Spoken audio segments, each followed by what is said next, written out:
October 17th, 1947.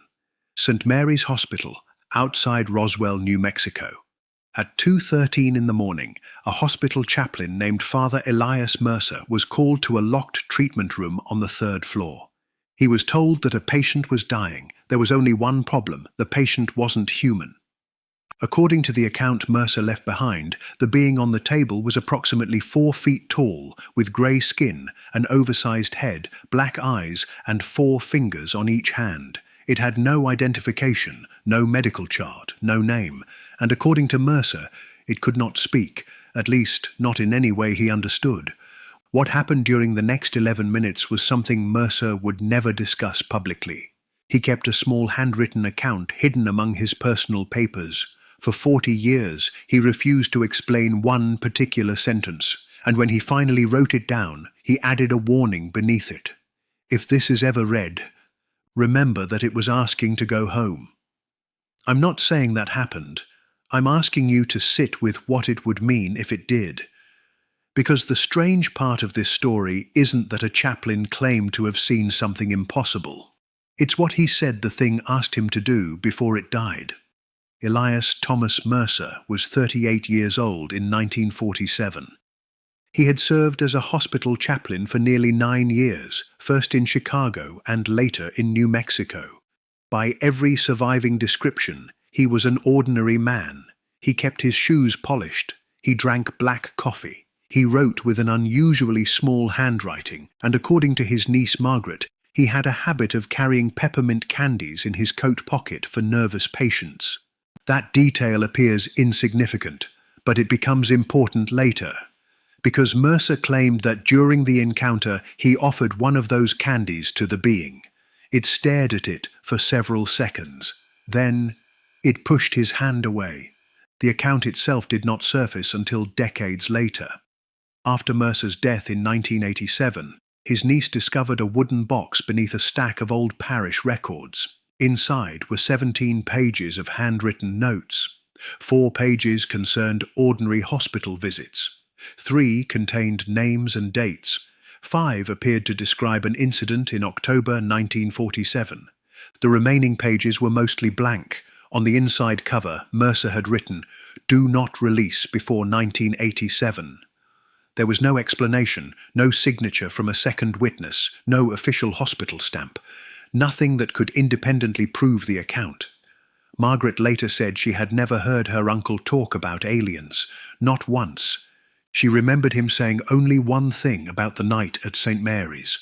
"I've been a skeptic my whole life, but I learned that night that skepticism and disbelief are not the same thing." I keep returning to that sentence, because Mercer wasn't claiming certainty. He was claiming that something had happened which he couldn't explain, and apparently, he had spent the next 40 years trying to decide whether explaining it would make things better, or worse. The Mercer papers were not discovered in a government archive. They weren't found inside a military vault. They were found in a cardboard box in the basement of a private residence. That matters, because what followed was an unusually messy chain of custody. The wooden box first went to Margaret Mercer, who kept it for approximately 6 months. In March 1988, she gave the material to a local historian named Raymond Cole. Cole reportedly made photocopies of 11 pages. He then passed those copies to a retired newspaper photographer named Daniel Voss. Voss kept them in a manila envelope marked simply St. Mary's, 1947. According to Voss's widow, he became obsessed with finding the original hospital records. He never did. The envelope eventually passed to a university archivist named Helen Price. Price catalogued the material as an unverified personal testimony. She assigned it reference number 47-M-13. Then she stopped working on it. 31 years later, a researcher found the reference number in an old index. The original pages were already gone. Only photocopies remained. By then, Mercer had been dead for 29 years. Cole had died in 1999. Voss died in 2004. Price died in 2016. Every person known to have handled the original material was eventually gone. And that's where the story becomes difficult, because the further we move from 1947, the more details appear. But the people who could challenge those details are no longer here. October 17th, 1947, 2:13 in the morning. Mercer's account begins there. He had been sleeping in a small room attached to the hospital chapel when a nurse woke him. Her name was supposedly Ruth Ellison. She told him a patient had requested spiritual assistance. Mercer asked what kind of patient. The nurse reportedly answered, "One they don't want to leave alone." He followed her upstairs. The hallway was almost completely dark. Only 3 wall lights were operating. Mercer noted that the third-floor corridor smelled strongly of disinfectant, and something else he described as hot metal after rain. The treatment room was at the far end. 2 men stood outside. Mercer identified neither of them by name. He remembered one wearing a military-style jacket. The other wore a white medical coat. Neither spoke to him. The door was opened. Mercer entered. His first impression was that the room was cold. He estimated the temperature at roughly 58 degrees Fahrenheit. The windows were closed. There was no obvious reason for it to be that cold. On the examination table was the patient. Mercer initially assumed it was a severely injured child. Then it moved. He described the body as approximately 4 feet and 2 inches tall. The skin was grey, almost colourless. The arms were thin but proportionate. The hands had 4 long fingers, no visible fingernails. The head appeared disproportionately large compared with the torso, but Mercer emphasized the eyes. He wrote that they were too large for any ordinary human face. They were black, not dark brown, not reflective in the way human eyes sometimes appear under bright lights. Black. He wrote that he could see his own reflection in them. The being was breathing, slowly, approximately 1 breath every 9 seconds. There were no visible tubes in its mouth, no oxygen mask, no conventional medical equipment attached to its body. There was a bandage around its left forearm.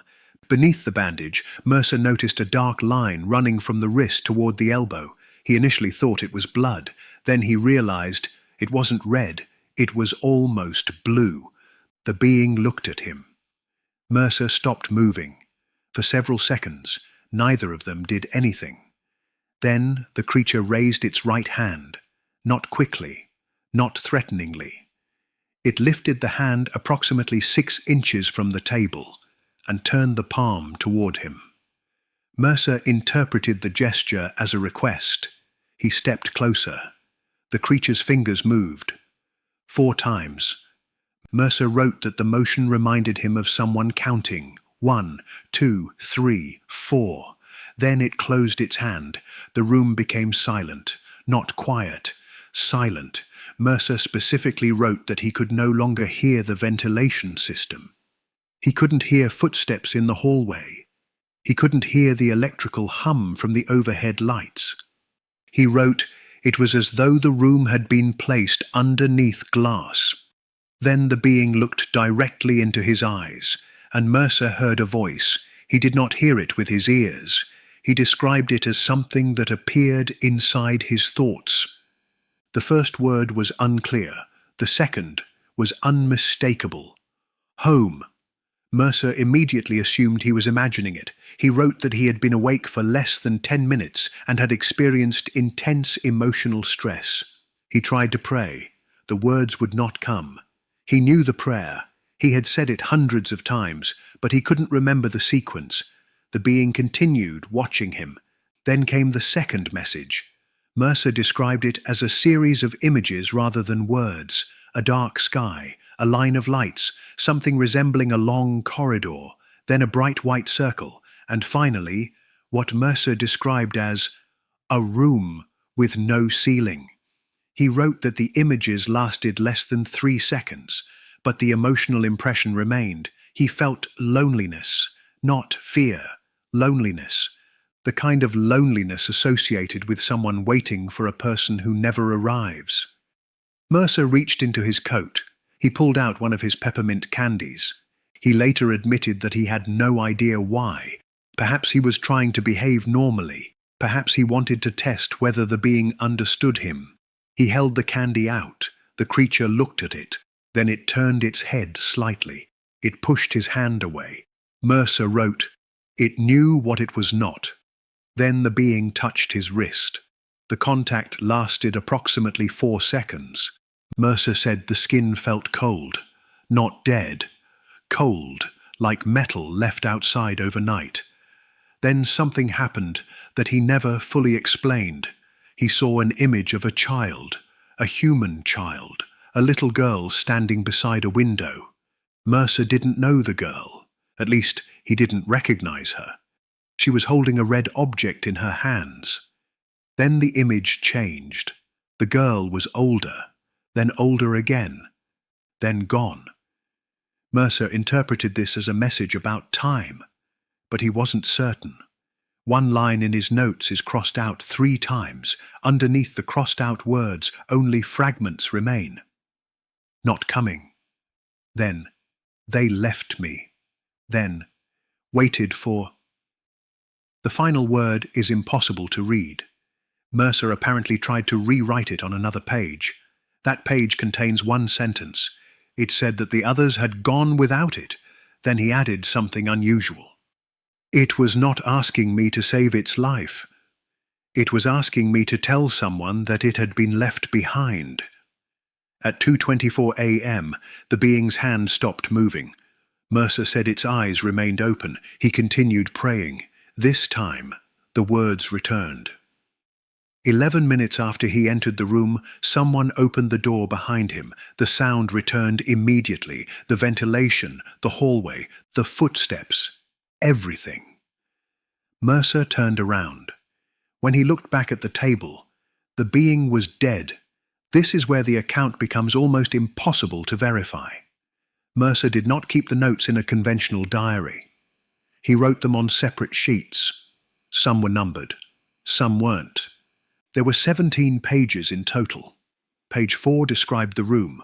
Page 6 described the creature. Page 9 contained the first mention of the word home. Page 11 contained the crossed-out sentence. Pages 12 through 15 were missing from the original sequence. That leaves 4 missing pages. We don't know what they contained. Mercer never explained. Margaret said her uncle once told her that the missing pages were the important ones, but she also admitted that she wasn't certain he meant these pages.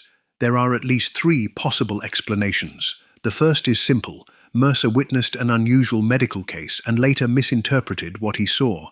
The second is that the story grew over time. A strange hospital incident became an alien encounter through memory, rumor, and retelling. The third possibility is the one that makes people uncomfortable, that Mercer really did encounter something he could not identify, but there is no reliable way to establish which explanation is correct. The original hospital records are apparently incomplete. A 1947 administrative index contains an unexplained gap between patient numbers 6114 and 6116. Patient 6115 is missing. The corresponding admission page is not in the surviving ledger. There is also a maintenance report dated October 17, 1947, recording a temporary electrical failure on the 3rd floor. The outage lasted approximately 12 minutes. That overlaps almost perfectly with Mercer's account. But again, coincidence is not evidence. Hospitals lose records. Electrical systems fail. People remember things incorrectly. Those are ordinary explanations. What isn't ordinary is that 3 decades later, Mercer apparently told his niece the same story without knowing she had found his notes. At least, that's what she claimed. Then there is the issue of the other witnesses, the nurse, the 2 unidentified men, the doctors, anyone who entered that room. None left a confirmed public statement. Ruth Ellison supposedly continued working at St. Mary's until 1952. After that, records become uncertain. Raymond Cole tried to locate her in 1989. He found a death certificate belonging to a woman with the same name, but the birth date was wrong by 11 years. Daniel Voss reportedly believed the nurse had been transferred to another hospital. He never found proof. Helen Price wrote in a margin beside the Mercer documents, "No confirmation possible." Below that, she added, "Everyone who had direct access to the original is now dead." That sentence is dated November 4th, 2016. By then, Mercer had been dead 29 years. The original hospital staff were gone, the original documents were gone, and the only surviving evidence consisted of photocopies made decades after the alleged event. This is exactly the kind of evidence that should make us cautious. Yet the details are strangely specific. The cold room, the 11 minutes, the 4 fingers, the word home, and the fact that Mercer spent 40 years refusing to discuss any of it. Once you see it, you cannot unsee it. But seeing a pattern isn't the same thing as proving one exists. I searched for Mercer in every surviving reference connected to St. Mary's that I could reasonably expect to contain his name.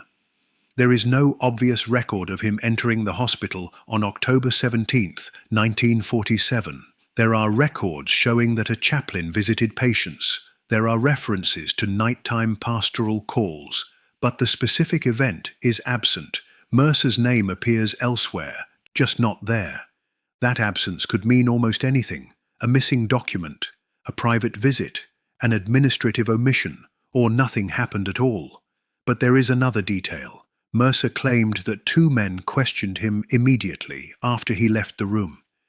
He described the conversation as lasting approximately 23 minutes. He said they didn't ask what he had seen. Instead, they asked him what he intended to say. One of them reportedly said, "Father, we're not asking you what happened." Then, "We're asking what you will remember." Mercer said he responded that he would remember the patient. The man allegedly corrected him. There was no patient. That sentence appears in quotation marks in Mercer's notes. I don't know whether the conversation occurred, but the phrasing is striking. Mercer wrote that he was asked 3 questions. Did he see anything unusual? Did he speak to anyone? Would he discuss the incident outside the hospital? He answered yes, yes, and no. Then the notes stop. There is also a strange archival detail. A 1951 hospital inventory references a sealed storage cabinet containing restricted clinical materials, 1947. The cabinet is listed as having been emptied in 1962. No contents are described. There is no indication that the material was connected to Mercer. It could have contained anything, yet the timing is difficult to ignore. The question isn't whether someone covered something up. We don't know that. The question is simpler. Why are so many pieces missing from a story that should have left an ordinary paper trail? And why did Mercer apparently believe silence was safer than explanation? There are 3 later accounts worth mentioning. None proves Mercer's story, but each contains one unusual similarity. In 1961, a woman named Clara Jensen reportedly described seeing a small grey person near an abandoned military facility in New Mexico. Her account mentions unusually large black eyes. In 1973, a truck driver named Walter Haynes reported seeing a pale figure beside a road approximately 40 miles from Roswell. He described the figure as too thin, too grey, and too still. Then, in 1985, a retired nurse named Patricia Bell allegedly told a local researcher about an unnamed patient she saw in 1947. She described the patient as having 4 fingers. That detail is particularly interesting because the first 2 accounts came years before the Mercer material became public. But none of these accounts can be independently authenticated to the standard required for historical evidence. They could have been influenced by the same cultural stories. They could have been altered through memory. They could even be completely unrelated. Still, the descriptions overlap. Small stature, grey skin, large dark eyes, 4-fingered hands, a sense of communication without ordinary speech. The pattern predates some of the later popular imagery associated with the so-called grey alien. And that is perhaps the most interesting part, not because it proves anything, but because it raises a question. Were later stories borrowing from earlier stories, or were earlier witnesses describing something that later stories simply gave a name to? I don't know. Neither, apparently, did Elias Mercer. So, what was lying on that hospital table? Was it a patient? Was it an unidentified human being? Was Mercer exhausted and mistaken? Did the missing hospital record ever exist? Why was patient number 6115 absent? Who were the two men outside the room? Why did the electrical failure last almost exactly as long as Mercer's encounter? What happened to the 4 missing pages? And why did a hospital chaplain spend 40 years protecting the memory of a dying stranger? If the being was real, where had it come from? If it wasn't, what exactly did Mercer believe he had touched? And perhaps the most difficult question of all, why did the final sentence in his notes not say that it wanted to live? Why did it say that it wanted to go home? The final page of Mercer's notes is the quietest. There is no description of spacecraft, no government conspiracy, no dramatic claim, only a few lines written in increasingly shaky handwriting. He describes standing beside the table after the being had stopped breathing. He says he took its hand, 4 fingers, cold skin, no movement. He continued praying anyway. Then he wrote something that I think explains why he never told the story publicly. I have prayed over thousands of dying people. Most were afraid of death. This one was afraid of being forgotten. That's it. No explanation follows, no revelation, no proof. Just that sentence. Maybe Mercer misunderstood everything. Maybe the entire event was a misremembered medical emergency that became something stranger in the telling. Maybe the missing pages contained an ordinary explanation. Maybe patient 6115 was never a patient at all. We don't know. And I think that's where stories like this become dangerous. We want the final piece. We want the document that settles it, the photograph, the medical report, the government file, the undeniable evidence. But sometimes all we're left with is a person, a memory, and a story written down because they were afraid that nobody would believe them. Elias Mercer carried that memory for 40 years. He didn't publish it. He didn't sell it. He didn't turn it into a book. He simply locked it away. And on the last page, beside the date October 17th, 1947, he wrote one final line. Whatever it was, I don't think it wanted to frighten us. Then he crossed out the word us. Beneath it, he wrote, it only wanted someone to know it had been here. I keep returning to that image.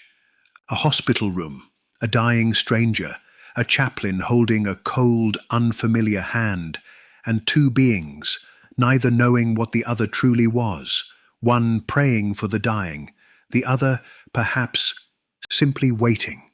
If Mercer was telling the truth, then what does that mean? And if he wasn't, what kind of experience could convince a skeptical man to spend 40 years in silence? We may never know. The original pages are gone. The witnesses are gone. The room itself no longer exists. But the question remains. When someone reaches out a hand at the end of their life, do we have to understand what they are before we recognize that they're asking not to be forgotten?